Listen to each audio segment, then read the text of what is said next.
উত্তরীয় পরিয়ে মাননীয় প্রধানমন্ত্রীজিকে স্বাগত জানাচ্ছেন। আমরা একবার জোরদার করতালি দেব। নরেন্দ্র মোদী জিন্দাবাদ, নরেন্দ্র মোদী জিন্দাবাদ। भारत माता की, भारत माता की जय श्री राम, जय जय श्री राम। नरेंद्र मोदी जी जिंदाबाद। देश की नेता कैसा है, देश की नेता कैसा है। বিশ্বের সর্বশ্রেষ্ঠ নেতা, ভারতবর্ষের যশস্বী প্রধানমন্ত্রী, 140 কোটি দেশ কি নেতা कैसा है। বিশ্বের সর্বশ্রেষ্ঠ নেতা, ভারতবর্ষের যশস্বী প্রধানমন্ত্রী, 140 কোটি দেশবাসীর নয়নের মণি, আজকের এই সভার প্রধান বক্তা সম্মানীয় নরেন্দ্র দামোদর দাস মোদীকে পশ্চিমবঙ্গের গণদেবতা জনতা জনার্দনের পক্ষ থেকে ভারতীয় জনতা পার্টির সমস্ত বিধায়ক বৃন্দের পক্ষ থেকে আমি শ্রদ্ধা প্রণাম এবং কৃতজ্ঞতা জানাচ্ছি। মঞ্চে উপবিষ্ট আছেন আমাদের জনপ্রিয় রাজ্য সভাপতি, রাজ্যসভার সাংসদ শ্রমিক ভট্টাচার্য মহোদয়, ভারত সরকারের 3 জন মাননীয় রাষ্ট্রমন্ত্রী শান্তনু ঠাকুর মহোদয়, ডক্টর সুকান্ত মজুমদার এবং রণবীর সিং জি। মঞ্চে আমাদের সহপ্রভারী অমিত মালভিয়া জি সহ সাংসদ, বিধায়ক, প্রাক্তন সাংসদ, সংগঠন সমস্ত নেতৃত্বকে আমি সম্মান প্রদর্শন করি।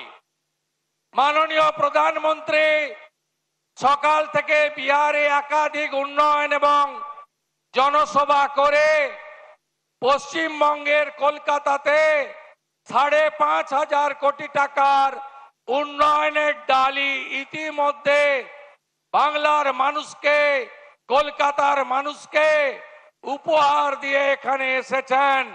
আমরা তার কথাই শুনব। আমি মাননীয় প্রধানমন্ত্রীকে ধন্যবাদ জানাবো।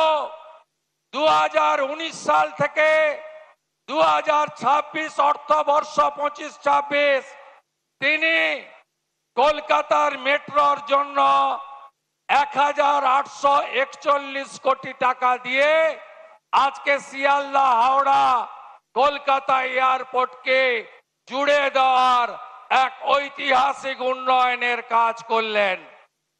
মাননীয় প্রধানমন্ত্রী সম্প্রতি আলিপুরদুয়ার, দুর্গাপুর এবং আজকে দমদমে এই রাজ্যে প্রায় 20,000 কোটি টাকার কাছাকাছি উন্নয়ন, বিকশিত ভারত, বিকশিত পশ্চিমবঙ্গের জন্য দিলেন। তার জন্য ধন্যবাদ।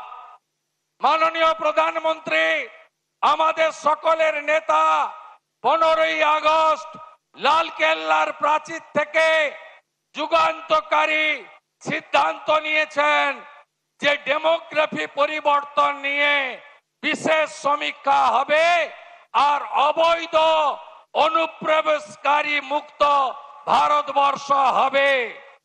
আমি মাননীয় প্রধানমন্ত্রীজিকে অনুরোধ করব, এই রাজ্যের ভ্রষ্টাচারী তুষ্টিকরণের সরকার, তারা 540 কিলোমিটার বাংলাদেশের বর্ডারে জমি ভারত সরকারকে না দিয়ে অবৈধ বাংলাদেশি অনুপ্রবেশকারী এবং রোহিঙ্গাদের ঢুকিয়ে পশ্চিমবঙ্গ এবং ভারতবর্ষকে বরবাদ করছেন। আপনাকে এই অবৈধ ঘুষপেটিয়া অনুপ্রবেশকারী মুক্ত করতে হবে। আপনি পারবেন। আপনি 370 35 হাঁটিয়েছেন, আপনি ট্রিপল তালাক হাঁটিয়েছেন, আপনি ওয়াকফ অ্যামেন্ডমেন্ট বিল এনেছেন, আপনি সুপ্রিম কোর্টের নির্দেশ মেনে আমাদের শান্তিপূর্ণ উপায়ে রাম মন্দির দিয়েছেন। ডক্টর আচার্য মমতা ব্যানার্জির হাত থেকে মুক্তি পেতে চাই। আমার আর কোনো কথা নেই, আপনারা সবাই মিলে বলুন, দড়ি ধরে মারো টান, দড়ি ধরে মারো টান, দড়ি ধরে মারো টান। হীরক রানী, হীরক রানী, হীরক রানী আমার পাড়া, তৃণমূল তারা আমার পাড়া, আমার পাড়া, আমার পাড়া, আমার পাড়া। তৃণমূলকে তাড়াতে হবে। নরেন্দ্র মোদীজির নেতৃত্বে রাষ্ট্রবাদী সরকার তৈরি করে ডক্টর শ্যামা প্রসাদ মুখার্জির স্বপ্ন পূরণ করতে হবে। সবাই ভালো থাকবেন। আজকে কৌশিকী অমাবস্যা, আমি তারাপীঠের মাকে প্রণাম জানিয়ে আমার কথা শেষ করলাম। ভারত মাতা কি, বন্দে বন্দে